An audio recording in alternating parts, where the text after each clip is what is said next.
bonjour et bienvenue. Aujourd'hui, on se penche sur les prochains coups de deux combattants clés à l'UFC. Oui, Tom Aspinall chez les lourds et Islam Makhachev qui monte chez les mi-moyens. C'est ça. Deux situations un peu floues, mais avec des indices intéressants sur leur stratégie. On va essayer de décrypter tout ça. Exactement. On voit bien la tension là entre les champions en titre, les champions intérimaires, les nouveaux prétendants. Ça crée de vrais casse-têtes, pour les combattants et pour l'UFC aussi. Complètement. C'est une partie d'échec en fait. Bon, alors, commençons par Tom Aspinall, champion intérimaire poids lourd.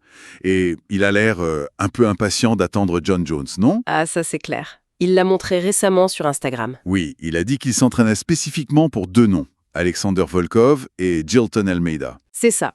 Et pas un mot sur Cyril Gane cette fois. Alors que ça revenait souvent avant.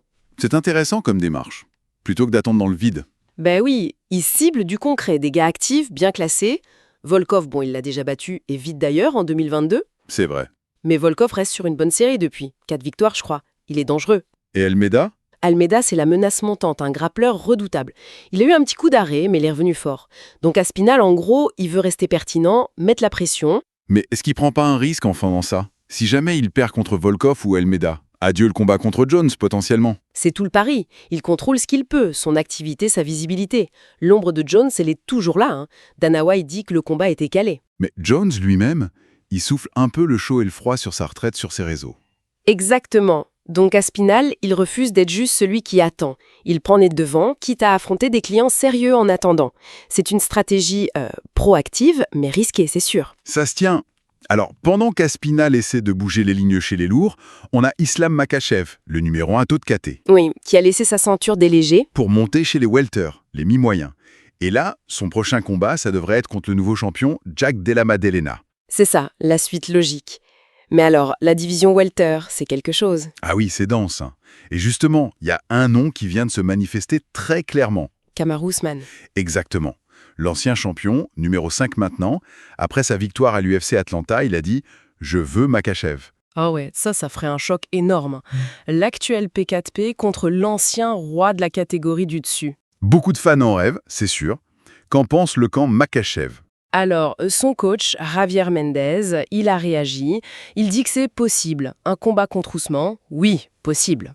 Mais, il y a un mais. Ben oui, il dit que ça dépend de l'UFC, évidemment. Et surtout, il rappelle à quel point la division est pleine à craquer. C'est vrai. Il cite Shavkat Rakhmonov, toujours invaincu, terrifiant, Ian Gary, la star montante, Belal Mohamed, s'il revient vite. La liste est longue, quoi. Donc l'idée d'Ousmane, c'est bien beau, mais c'est pas la priorité numéro 1 pour l'instant. C'est exactement ça. Mendez a été très clair, objectif principal, la ceinture des mi-moyens contre Jack Della Maddalena. JDM d'abord. Il le respecte, il dit que c'est l'étape logique. Ousmane, ce serait pour plus tard, potentiellement, une fois la ceinture acquise. Voilà.